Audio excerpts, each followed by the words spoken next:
जब आप उसको लिखते हो तो आप अपने माइंड के अंदर से चीजें निकाल रहे होते हो, रिट्रीव कर रहे होते हो, तो आपका जो माइंड है वो वर्किंग कर रहा होता है। तो इससे अल्टीमेटली आपके माइंड की जो पावर है याद करने की वो भी बढ़ती है।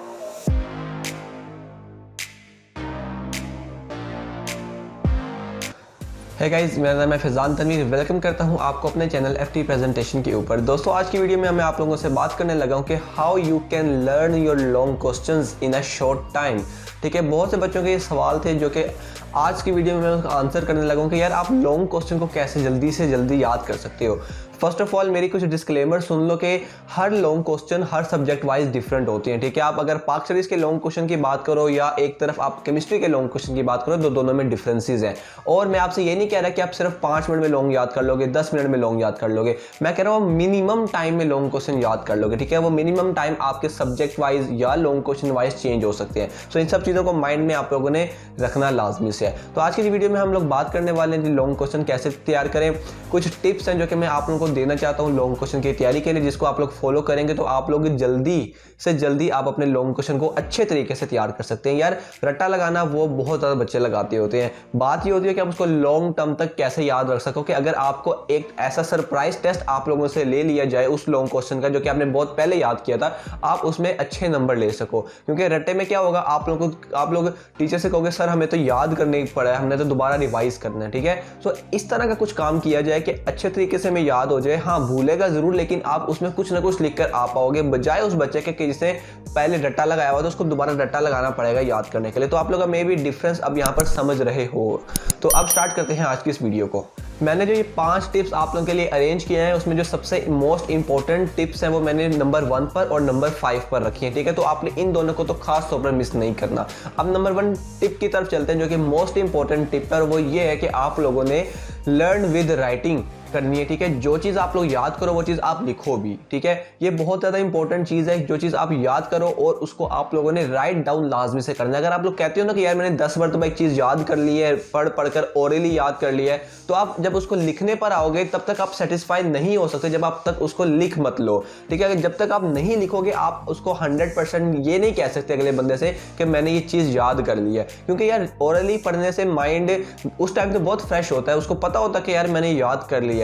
लेकिन जब आप उसको लिखते हो तो आप अपने माइंड के अंदर से चीजें निकाल रहे होते हो, रिट्रीव कर रहे होते हो, तो आपका जो माइंड है वो वर्किंग कर रहा होता है। तो इससे अल्टीमेटली आपके माइंड की जो पावर है याद करने की वो भी बढ़ती है, और माइंड में जो चीज स्टोर कर लिया आपने उसको दोबारा निकालने की जो पावर है वो भी बढ़ती है। और रिवीजन में होता ही क्या है, बेसिकली आपने सारा साल याद किया होता है, आप टेस्ट के टाइम पर, एग्जाम के टाइम पर अपने माइंड में से उन चीज़ों को निकाल रहे होते हो। ठीक है, और अब आप खुद एज्यूम कर सकते हो कि इस पावर को कितनी ज़्यादा हम लोगों को चाहिए होती है ये वाली पावर। ठीक है, तो इसको बढ़ाने का सिर्फ एक तरीका है, वो ये है कि आपने जो चीज़ भी याद करनी है, छोटी है बड़ी है जैसी भी है, उसको लिखना लाजमी है पेपर के ऊपर, वो भी अपनी हैंड राइटिंग के साथ। इससे आपकी हैंड राइटिंग अलग इंक्रीज हो रही होगी, स्पीड आपकी हैंड राइटिंग अच्छी अलग हो रही होगी, आपको चीज़ें अलग याद हो रही होगी। तो कितने ज़्यादा बेनिफिट्स हैं इस चीज़ के।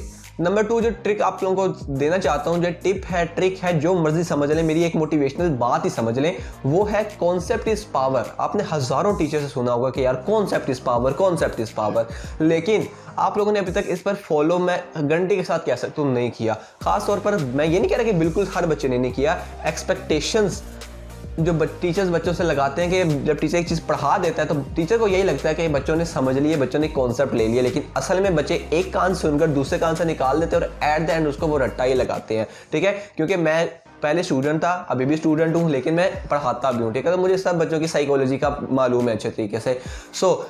दोबारा यार आपसे बड़ा भाई होने के नाते, टीचर होने के नाते आप लोगों से दोबारा कह रहा हूँ कि यार कॉन्सेप्ट इज पावर। ठीक है, कॉन्सेप्ट कैसे बनता है मैं आपको सारी चीज़ें डिटेल से बता दूं कि अगर आपने कॉन्सेप्ट लेना कैसे है। ठीक है, अब फॉर एग्जांपल हम लोग कोई भी लॉन्ग क्वेश्चन याद कर रहे हैं। ठीक है, फर्स्ट ऑफ ऑल ये कॉन्सेप्ट वाली बात आती है जब आप लोग टीचर का लेक्चर सुन रहे होते हो। ठीक है, लेकिन चलो हम लोग लॉन्ग क्वेश्चन की बात पे करते हैं कि आपको कोई टेस्ट आ गया और अब आपने कोई चीज़ याद करनी है। अब आप उसको कॉन्सेप्ट उस टाइम कैसे लोगे। अब एक लाइन को पढ़ो, एक लाइन को पढ़ने के बाद आपने क्या करना है, उसको हल्का सा, कुछ ज़्यादा 10 मिनट नहीं लगा देने एक लाइन पर, लेकिन आपने एक लाइन पढ़ने के बाद सोचना है कि यार इसमें लिखा क्या है बेसिकली। क्योंकि बच्चे इस तरह करते हैं, वो बस बस लाइनें पढ़ते जाते, जब उनसे कोई दूसरा बंदा आके पूछा था इसका मीनिंग बताओ, उनको वो मीनिंग आ ही नहीं रहा होता, क्यों? उन्होंने रीड कर रहे होते हैं। ठीक है, रीड उस तरीके से आप लोगों ने नहीं करना, आपने रीड करना है, उसको माइंड में एक बार उसको घुमाना है कि इस लाइन में लिखा क्या हुआ था, अगली लाइन में क्या लिखा हुआ था, अगली लाइन में क्या लिखा हुआ था। इससे होगा क्या, इससे आपकी जो माइंड है वो चलेगा, वर्किंग करेगा और आपकी माइंड की जो एफिशिएंसी है वो बढ़ेगी और आपको अल्टीमेटली लॉन्ग क्वेश्चंस के जो कॉन्सेप्ट हैं वो क्लियर हो रहे होंगे। ठीक है, आप लोगों ने ये बात सुनी हुई है ना, आप उर्दू में क्या खुलासा याद करते हो? क्या आप लोग कहानी या मुकालमा याद करते हो? नहीं, क्योंकि आपके अंदर कॉन्सेप्ट होता है, आपको जो टॉपिक दे दिया गया होता है आप उसके बारे में कुछ लिख सकते हो। आप लिख कर सकते हो जब आपको उसके बारे में इंफॉर्मेशन होगी। इंफॉर्मेशन कैसे होगी? जब आप लोग वो लाइन जो आपकी बुक में लिखी है आप उसको पढ़ोगे। ठीक है, अब साइंस सब्जेक्ट्स में भी कुछ इसी तरीके का फंडा काम करता है। अब तीसरे ट्रिक की तरफ चलते हैं यार। तीसरी और चौथी ट्रिक बिल्कुल सेम सी हैं, ठीक है, लेकिन बहुत इंपॉर्टेंट है। आप लोगों ने क्या करना है, ठीक है, ये साइंटिफिकली प्रूवन टेक्निक्स हैं और वो ये है कि आप लोगों ने हल्का सा ऊंची आवाज में अपने जो चीज पढ़ रहे हो उसको याद करना है, ताकि आपकी जो मुंह की आवाज है जो आप बोल रहे हो वो आपके कानों तक भी जाए। ठीक है, अब दो किस्म के यहाँ पर पॉइंट्स आ जाते हैं। कुछ टीचर्स कहते हैं कि आपने लर्न बाय हार्ट, कि आपने दिल में पढ़ना है, ठीक है, मुंह बंद कर पढ़ना है, शोर ना हो। दूसरा है कि आप लोगों ने ऊंचा पढ़ना है। अब दोनों के अंदर कंडीशंस आ जाती हैं। अगर आप लोगों को, अगर आप क्लास में बैठे हुए तो जाहिर बात है अगर आप ऊंचा पढ़ोगे तो शोर होगा, ठीक है, आसपास के बच्चों को डिस्टर्ब होंगे। तो इसका एक हल है। इसका हल ये है कि आप अपने कानों को दबा कर रखो, ठीक है, इस तरीके से दबा कर रखो और हल्की सी ऊंची आवाज में पढ़ो, क्योंकि जब आप अपने कानों को ऐसे दबा दोगे तो आप हल्का सा भी बोलो कि आपके कानों तक आवाज जाएगी। ठीक है, आपने कुछ बच्चे, आपके क्लास के ही बच्चे होंगे जो आपने देखे होंगे कि वो जब भी कोई चीज पढ़ते हैं वो ऐसे कान बंद कर पढ़ना स्टार्ट करते हैं। इससे होता कि आपको अपनी आवाज बार बार ऊंची से सुनाई देती है, तो वो चीजें आपके माइंड में बहुत अच्छे तरीके से स्टोर हो रही होती हैं। ठीक है, ये बहुत इंपॉर्टेंट ट्रिक है। दूसरी जो है वो ऊंची पढ़ने की, वो अगर आप लोग घर में या किसी अकेली जगह पर बैठे हैं फिर आप वाकई कानों को हाथ बेशक साइड पर करके ऊंची आवाज से उस चीज को पढ़ें, उस चीज को समझें। ठीक है, ऊंचा पढ़ने से आपके कानों में वो चीज जाएगी, गूंज होगी, ठीक है, एको पैदा होगी और आपको अच्छे तरीके से याद होगा। अब मैं नंबर 4 ट्रिक की तरफ बढ़ रहा हूं और वो ये है कि आप लोगों ने जो चीज पढ़ रहे हो उसको विजुअलाइज करना है अपने माइंड के अंदर। अगर आप लोग फिजिक्स का कोई लॉन्ग क्वेश्चन याद कर रहे हो, उसमें एक टर्म बताई गई है, तो आप उसको देखो कि यार ये मेरे डेली लाइफ में कहाँ इस्तेमाल हो रही है। मैं मानता हूं कि जब आप के टेस्ट की तैयारी कर रहे हो तो आपके पास इतना टाइम नहीं होता कि आप लोग उसको डेली लाइफ में उसकी एग्जांपल ढूंढो, लेकिन आप क्या करो, आप अपने माइंड में वो स्कीमेटिक डायग्राम बनाना स्टार्ट कर दो कि अच्छा यार केमिस्ट्री की बात है, अच्छा जी ये वाला एटम यहाँ जा रहा था, ये इलेक्ट्रॉन यहाँ आ रहा था, ये ऐसे बॉन्डिंग कर रहे हैं या फला जो भी है, उसको विजुअलाइज करना सीखो। ठीक है, ये आपको लॉन्ग टर्म तक फायदा देगी, क्योंकि आप अपने जब अपनी अगली क्लासेस में जाते जाना, अगले टेस्ट देने, अगले चैप्टर्स पढ़ने, उसमें बहुत ज्यादा काम आने वाली ट्रिक।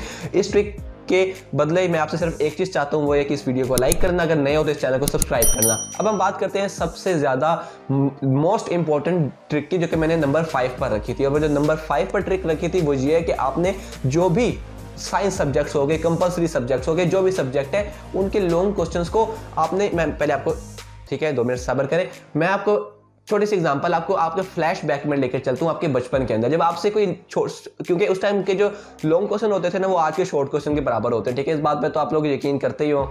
तो क्या है कि जब आपको वहां पर वो क्वेश्चन याद नहीं होते थे तो आपके टीचर्स आपसे क्या कहते थे कि बच्चे मुझे एक एक लाइन कर सुना दो, या 2-2 लाइंस कर सुना दो, या एक एक सवाल कर सुना दो। आप क्या करते थे, आप एक सवाल याद करते थे, टीचर के पास जाते थे, वो सुनाते थे, वापस आकर दूसरा सवाल करते थे, टीचर के पास जाकर सुनाते थे, तीसरा, इसी तरीके से करते करते आपका सारा तैयार हो जाता होता था। तो अब उसी बचपन की चीजों को अब आपको अप्लाई करने की जरूरत पेश आ चुकी है। आपने क्या करना है, आपने जो भी लॉन्ग क्वेश्चन साइंस सब्जेक्ट का हो या कंपल्सरी सब्जेक्ट्स का हो, इसको आपने बड़े लॉन्ग क्वेश्चन को क्या करना है, छोटे छोटे हेडिंग में डिवाइड कर देना। ठीक है, आपने पहले एक हेडिंग याद की, ठीक है, वो आपने खुद से सुन ली, रिवाइज कर ली, किसी दूसरे को सुना दी, अपने क्लासमेट को सुना दी, जिसको भी सुना दी, फिर दूसरी हेडिंग याद की, फिर तीसरी, फिर चौथी, फिर 5वीं। तो आपने क्या किया, आपने स्प्लिट कर दिया अपने पूरे लॉन्ग क्वेश्चन को छोटे छोटे चंक्स के अंदर, छोटे छोटे टुकड़ों के अंदर। सो इससे होगा क्या, आप वही बात, कतरा कतरा मिलकर दरिया बनता है, तो आप कतरे कतरे याद करते हो, मिलकर वो दरिया बनकर आपको अच्छे तरीके से याद हो जाता है। और इससे आपके टाइम सेव भी होता है। आपको ये भी, जब आप थोड़ा सा पढ़ लेते हो ना, आपको कॉन्फिडेंस आता है कि यार मैंने इतनी चीज़ याद कर ली है, बजाय इसके कि पूरा लॉन्ग क्वेश्चन आप एक साथ ही हजम करने बैठो तो आपसे थोड़ा भी नहीं होगा, ज़्यादा भी नहीं होगा, बिल्कुल फारिग बंदा हो जाता है। तो छोटे छोटे हिस्सों में डिवाइड करने से आपके अंदर कॉन्फिडेंस आएगा, आपको छोटी छोटी चीज़ें याद करना आएंगी, आपको टास्क मैनेजमेंट आएगी कि अच्छा ये बड़ी चीज़ को कैसे डिवाइड करते हैं, छोटी चीज़ के अंदर उसको करते हैं। इसको, इस पूरे टर्म को बोलते हैं डिवाइड एंड कनकर रूल। ठीक है, छोटे छोटे हिस्से में डिवाइड कर लो और उसको जीत लो। ठीक है, सो ये थी 5 ट्रिक्स जो कि आप लोगों को देनी थी यार लॉन्ग क्वेश्चन को याद करने में। ये क्योंकि बहुत ज़्यादा बच्चों ने पूछी थी, बहुत ज़्यादा बच्चों के माइंड में सवाल होते हैं। सो मेरा फ़र्ज़ था आप लोगों के लिए ये वीडियो बनाना। अगर आप लोगों को इस वीडियो से कुछ नई चीज़ सीखने को मिली है तो आप लोगों को यार मुझे कमेंट सेक्शन में बताना। आप लोगों का प्यार ही बहुत ज़्यादा है मुझे सपोर्ट करने के लिए। इस वीडियो को लाइक कीजिएगा अगर पसंद आए, अगर कोई मोटिवेशन मिली हो, और आप लोगों ने चैनल को सब्सक्राइब करना अगर आप लोग नए इस चैनल पर आए हो। अगर आपने नहीं किया तो प्लीज़ कर लो, क्योंकि आप लोगों को बहुत ज़्यादा videos educational point of view से आपको इस चैनल पर मिलती रहेंगी। आपके सपोर्ट का बहुत ज़्यादा शुक्रिया। अपना बहुत सा ख्याल रखें। फिजान तनवीर को इजाज़त दें। टेक केयर, सी या, हैव अ गुड डे।